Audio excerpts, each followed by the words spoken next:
Bonjour à tous et bienvenue à un autre preview pour ce qui est des séries éliminatoires de la LNH 2025. Et aujourd'hui, on s'attaque à la série de la conférence de l'Ouest qui opposera les champions de la division Pacifique, les Golden Knights de Vegas, à l'équipe repêchée numéro 1, le Wild du Minnesota. Une série que, bon, en fait, on a déjà vu cette série-là par le passé, là, puis la dernière fois, c'était les Golden Knights qui l'avaient remporté. C'était en 2021. Donc, pendant la COVID, les Golden Knights avaient remporté en 7 matchs la série qui les avait opposés au Wild du Minnesota. Une organisation qui a donné peut-être un peu plus de fil à retordre que ce qu'on s'attendait. Une organisation généralement reconnue surtout pour son style de jeu très complet, c'est-à-dire qu'il y a une grande variété au niveau de sa profondeur. Il y a aussi un jeu responsable défensivement. Mais là, soyons honnêtes, les Golden Knights cette année, ils se sont améliorés là-dessus. Puis honnêtement, ils ont de la profondeur eux autres aussi aujourd'hui. Fait que là, ça devient un petit peu plus compliqué, là. Une tâche laborieuse qui va attendre ici le Wild du Minnesota, puisque du côté de Vegas, on a changé un petit peu notre style de jeu, et c'est ce qui fait qu'aujourd'hui, on est une équipe dure à affronter. Soulignons également le fait qu'on a un nouveau record de franchise. Évidemment, la franchise n'est pas tellement vieille là, du côté de Vegas. 77 matchs, 94 points pour Jack Eichel, donc il devient le meilleur pointeur de l'histoire des Golden Knights de Vegas. Également, celui ayant accumulé le plus d'assists avec 66 assists. Alors, journée à saison de record pour Jack Eichel et les Golden Knights de Vegas. Maintenant, en saison régulière, les Golden Knights de Vegas, c'est 50 victoires, 22 défaites, 10 défaites en prolongation, donc 50 victoires pour 32 défaites. Un total de 110 points. On a terminé au premier rang de la division Pacifique. Par opposition au Wild du Minnesota, c'est 45 victoires, 30 défaites, 7 défaites en prolongation, donc 45 victoires pour 37 défaites. 97 points. On a terminé comme étant première équipe repêchée. Ça a été un peu en deux temps du côté du Wild du Minnesota avec l'absence de Kirill Kaprizov quand il s'est blessé. Pour ce qui est de Kirill Kaprizov, il a joué uniquement 41 matchs. Sinon, dans la séquence où Kirill Kaprizov était là, il avait manqué quelques matchs, là, mais jusqu'au 26 janvier, je crois, ou le 25 janvier dans ces eaux-là, quand il s'est blessé, on était huitième dans la Ligue nationale du côté du Wild du Minnesota. Après ça, la séquence avec l'absence de Kaprizov, mais là, on a descendu, puis là, on était rendu, je pense que c'est 17e? Ouais, 17e dans la LNH. Fait que sans Kirill Kaprizov, on est 17e. Puis avec Kirill Kaprizov, on est 8e dans la ligue. Fait que ça fait quand même une différence de presque 10 échelons. C'est quand même non négligeable. Mentionnons également l'absence de Joel Eriksson Ek du côté du Wild du Minnesota. Il a été limité pour sa part à 46 matchs. C'est deux absences qui font excessivement mal pour le Wild. Ça, c'est indéniable. Maintenant, une moyenne de buts marqués de 3,34 pour ce qui est des Golden Knights de Vegas, qui donne le cinquième rang dans la Ligue nationale. Excellent. Une moyenne de buts encaissés de 2,61. Quand je vous dis, on s'est beaucoup amélioré. 2,61, on est troisième dans la Ligue. Un avantage numérique à 28,3%. On est deuxième dans la Ligue. Et en désavantage 75,7, ça c'est plus faible. On est 26e dans la Ligue.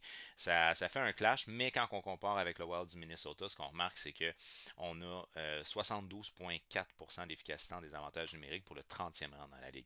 Fait que, bref, on a une faiblesse à la même place. Par contre, du côté du Wild, c'est un peu plus compliqué pour ce qui est des statistiques sommaires. Une moyenne de buts marqués de 2,74. C'est vraiment pas élevé.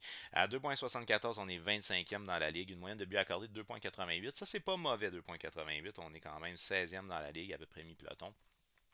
Un avantage numérique à 20,9. On est 20e dans la Ligue.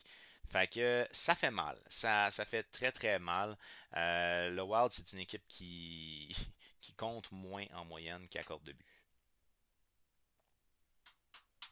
Ça va être tough. Maintenant, pour ce qui est de la dernière séquence, eh bien, pour les Golden Knights, c'est 6 victoires, 2 défaites et 2 défaites en prolongation. Ça leur donne une séquence de 1 victoire, alors que du côté du Wild du Minnesota, c'est 5 victoires, 3 défaites, 2 défaites en prolongation.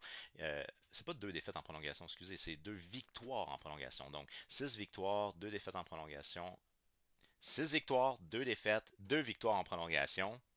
5 victoires, 3 défaites, 2 victoires en prolongation. Et on a terminé avec 2 victoires. Fait que la séquence est sensiblement la même dans les 10 derniers matchs pour les deux organisations. Ce qui est peut-être un petit peu plus intéressant, c'est la deuxième moitié de saison du côté du Wild qui a été beaucoup plus compliquée en l'absence de Kaprizov et Joel Eriksson Ek, qui sont revenus en fin de saison contre les Sharks. Je ne me rappelle pas si c'était le dernier match, là, mais Donc, normalement, devrait être là en séries éliminatoires. On sait que des fois, il y a des blessures qui pourraient continuer en série, mais que finalement, oups, on revient miraculeusement.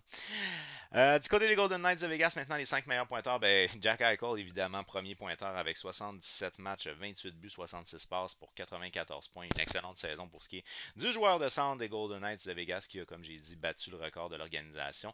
Mark Stone, pour sa part, encore une fois blessé, évidemment. Il est blessé à tous les années. 66 matchs, 19 buts, 48 passes pour 67 points, donc plus d'un point par match pour ce qui est de Mark Stone. Thomas Hertel, dans son cas à lui, c'est 73 matchs, 32 buts, donc saison très respectable. 29 passes, 61 points. Chez Theodore, pour sa part, on le sait, c'est un défenseur qui est un défenseur excellent pour les Golden Knights. 67 matchs, donc un peu blessé lui aussi. 7 buts, 50 assists et 57 points. On clore le tout avec Dorofeyev. Lui, c'est en 82 matchs, 35 buts. Wouh! Ça l'a rentré par là. 35 buts, 17 assists et 52 points. Pas le meilleur playmaker, on va s'entendre là-dessus. La défensive du côté des Golden Knights fait peur sur papier, là, honnêtement. Là, c'est terrible. Tout dépendamment comment on va utiliser, parce que j'ai vu qu'au dernier match, Nicolas Hague était placé sur la première pairing, puis que Anafin était sur la dernière. Je sais pas comment on va organiser tout ça là, par rapport à nos pairings du côté de Vegas, mais tu sais, quand tu nommes, mettons, les 4 principaux défenseurs chez Theodore, Anafin, Pietrangelo, puis McCabe, dans son cas à lui, un défenseur plus physique, mais plus 42 cette année, il a connu une bonne saison. On a vraiment une défensive solide du côté de Vegas. C'est assez impressionnant à ce niveau-là. Ensuite de ça, au niveau des gardiens de but, ben, Aiden Hill qui est celui qui nous a permis de remporter une Coupe Stanley. 50 matchs, 2,47 de moyenne, 906 d'efficacité, ce qui est correct. Ilya Samsonov, un peu décevant dans son cas à lui. 29 matchs, 2,82, 891 en termes d'efficacité. On aurait aimé qu'il challenge un petit peu plus que ça Aiden Hill. Malheureusement, ça n'est pas arrivé. Maintenant, du côté du Wild, du Minnesota. Ah ben attends, on va mentionner la profondeur, c'est vrai, avant de quitter les Golden Knights, on va mentionner la profondeur. Du côté des Golden Knights, comme je vous ai dit, on commence à avoir vraiment une profondeur très intéressante. C'était peut-être la force du Wild dans les dernières saisons, mais là, franchement, les Golden Knights comptent sur une profondeur aussi. On a 11 marqueurs de 10 buts et plus, sinon on a 5 marqueurs de 20 buts et plus. Fait que c'est quand même une attaque répartie du côté des Golden Knights. Puis tu regardes, ça finit à 52 points, ça finit à 37 points. Là. Fait que c'est ça. C'est quand même. Il y a de la belle profondeur du côté de Vegas, là, ça c'est intéressant. Du côté du Wild du Minnesota, ben, le meilleur pointeur a été Matt Boldy, mais évidemment c'est en l'absence de Kirill Kaprizov. Dans le cas de Boldy, 82 matchs. J'ai marqué 86, là, mais c'est 82 ici. Là. 82 matchs, 27 buts, 46 passes pour 73 points. Fait qu'une excellente saison pour ce qui est de Matt Boldy. Comme je mentionne, évidemment, ça aurait été Kirill Kaprizov qui aurait dû terminer premier pointeur de l'organisation. Malheureusement, il a été blessé. Dans le cas de Matt Boldy, ben, justement, il a eu à chausser des souliers qui étaient très grands. Et puis, ben, il s'en est quand même pas trop mal sorti, on va se le mentionner. Dans le cas de Marco Rossi, quand même, excellente saison. Marco Rossi, 60 points, 82 matchs, dont 24 buts. Ça, c'est très bon, 36 à 6. Kirill Kaprizov, encore une fois, au-dessus du 1 point par match en 41 matchs, 25 buts, 31 passes, 56 points. Le vétéran Matt Zuccarello, encore une saison dans ses standards, 54 points en 69 matchs, qui est quand même bien, c'est pas mauvais. Et Gaudreau, ben, il n'y a pas d'affaire dans le top 5, là, normalement, mais écoute, 37 points en 82 matchs pour ce qui est de Gaudreau, une saison dans ses standards à lui, 18 buts, il a frôlé les 20 buts, et c'est là où ça devient intéressant, c'est aussi l'aspect profondeur du côté du Wild du Minnesota. Dans le cas du Wild du Minnesota, on a 10 marqueurs de 10 buts et plus, fait que c'est déjà quelque chose qui est très très bien. On va mentionner le fait que Joel Eriksson Ek, malheureusement, à cause d'une blessure, a été limité à 46 parties. Quand même une production offensive respectable de 29 points en 46 matchs. Dans le cas d'Eriksson Ek, ben, c'est un gars qui est très complet. Là. Un gars qu'on va utiliser entre autres en désavantage numérique. Fait que on n'attend pas de lui une saison d'un point par match. Donc c'était dans ses standards. Normalement, il devrait être de retour là, pour ce qui est des séries éliminatoires. Puis ça, ben, c'est intéressant parce que tu le fais jouer contre les meilleurs trios de l'autre côté. C'est un gars qui est capable de désamorcer les plus grands talents de la ligue. Fait que c'est un retour qu'on attend avec impatience avec celui de Kirill Kaprizov. Ben, qu'on attendait avec impatience avec celui de Kirill Kaprizov. Et puis là, il devrait être là pour les séries éliminatoires. Which is a good thing pour les partisans du Wild du Minnesota. Au niveau des gardiens de but, ben, Philippe Gustafsson a été clairement le gardien de but partant de l'organisation du Minnesota. En 58 matchs, il a une moyenne de 2,56, une efficacité de 914. Excellente saison pour le vétéran. Franchement, là, on n'a pas grand chose à y reprocher. Puis, tu sais, il a amené tant bien que mal cette équipe-là en séries éliminatoires, une équipe qui est amputée de probablement ses deux meilleurs joueurs.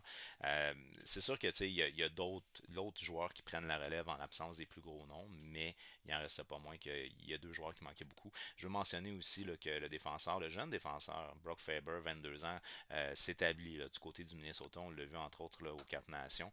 Mais dans le cas de Brock Faber, cette année, il y a quand même 29 points, 78 matchs. C'est un défenseur qui est jeune, qui est très intelligent, puis qui est capable de jouer physique, surtout bon patineur, je dirais par contre. Là, mais donc c'est un jeune qui s'établit du côté du Minnesota, puis il va aller acquérir une expérience très importante. On mentionne également qu'il est lui-même originaire du Minnesota. Ça, c'est le fun comme histoire. Et on termine le tout avec Marc-André Fleury, gardien de but clairement auxiliaire. Dernière saison de sa carrière dans la LNH, ou du moins c'est ce qu'il a dit. On va voir s'il va s'y tenir. Mais je pense que oui, parce que là, il a shaké la main d'à peu près tous les joueurs contre qui il a joué. Fait que j'imagine que c'est vraiment terminé pour ce qui est de Marc-André Fleury. 26 matchs cette année du côté du Wild du Minnesota, 2,93 de moyenne, 899 d'efficacité. Une saison correcte dans les standards, surtout pour un auxiliaire, c'est bien parfait. Puis on lui a donné le dernier temps en overtime. Ouais, en overtime, c'est ça. On lui a donné la dernière période, mais c'était en overtime. Donc, dernière période de la saison régulière, Marc-André Fleury a été embarqué, ça malgré le fait que c'est Gustafsson qui gardait le match puis qui n'était pas blessé pantoute. Mais le Wild était assuré de faire des séries éliminatoires, fait qu'on a donné une dernière possibilité à Marc-André Fleury de jouer devant les partisans du Wild parce que probablement qu'il ne verra pas beaucoup de rondelles pendant les séries éliminatoires, à moins que les choses se déroulent vraiment hyper mal pour Gustafsson. Mais si Gustafsson tient le moindrement la route, on ne devrait pas voir Marc-André Fleury en séries éliminatoires. Alors, c'est une série qui me fait peur parce que la profondeur des Golden Knights est beaucoup plus intéressante. Puis, on a une brigade défensive qui est vraiment impressionnante du côté des Golden Knights de Vegas. Du côté du Wild du Minnesota, on avait des absents qui reviennent, mais justement, ils ont manqué des grosses périodes de temps. Puis, sont-ils vraiment à 100%? Est-ce qu'ils reviennent juste pour les séries éliminatoires? Je suis pas tant en confiance avec le Wild du Minnesota. C'est la raison pour laquelle moi je vais y aller avec les Golden Knights de Vegas. Et je vais y aller avec une série qui ne sera pas de longue durée. Non pas un balayage, mais on va y aller avec une série en 5 matchs. Les Golden Knights en 5, c'est mon call.